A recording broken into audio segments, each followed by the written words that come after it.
Bonjour les amis, comment allez-vous? Ici Pascal Di Renzo du blog Et si c'était possible. Aujourd'hui je suis à Lima, à Miraflores.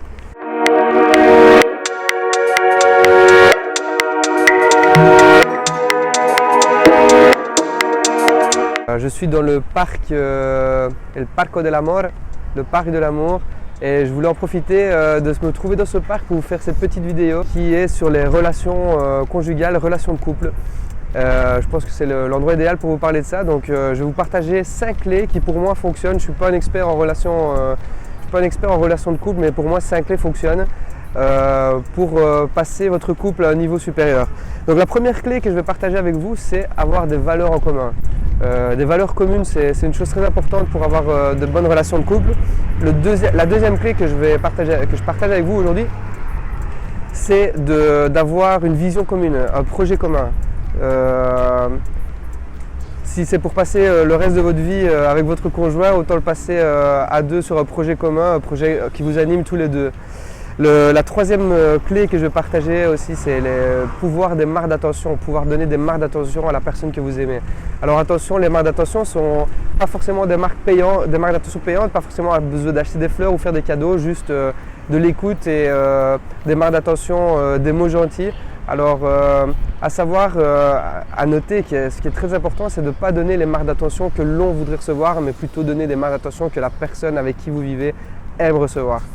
Donc le quatrième point, c'est la communication. Avoir une communication, c'est très important, la communication dans un couple. Et la communication, ce que j'entends par communication, c'est il y a des moments où ça peut être un peu mitigé, un peu difficile. C'est tout simplement communiquer son ressenti et de dire à la personne qu'on aime ce qu'on ressent, ce qui va ou ce qui ne va pas. Donc essayer de communiquer sur les choses qui vont et sur les choses qui ne vont pas aussi. La communication est une chose super importante. Ah, ici derrière, on peut voir qu'il y a un parapente, il y a du parapente ici pas trop loin et c'est super, c'est génial, c'est juste à côté de la falaise. Donc je reviens sur le cinquième point, et le cinquième et dernier point, c'est la responsabilité, prendre la responsabilité, incarner le changement que vous voulez voir dans votre couple. Souvent, quand je vois autour de moi, on a souvent envie de faire changer notre conjoint. Oui, il est comme ça, j'aimerais bien qu'il change. La clé, c'est de ne pas vouloir absolument à tout prix changer votre conjoint, mais c'est de se changer soi-même afin que votre conjoint ait des comportements différents vis-à-vis de vous. Donc la clé, c'est de prendre sa responsabilité, de se changer soi-même pour que votre conjoint ait un comportement différent. Alors je répète les 5 clés.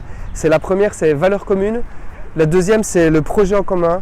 La troisième clé, c'est les marques d'attention. La quatrième clé, c'est la communication, très important. Et la cinquième clé, c'est prendre ses responsabilités.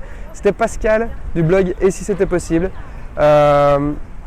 Si vous avez aimé cette vidéo, je vous invite à cliquer sur j'aime juste ici en dessous, ou faire un petit partage. Si vous êtes sur ma chaîne YouTube, abonnez-vous à la chaîne. Et je vous dis à la prochaine pour de prochaines vidéos.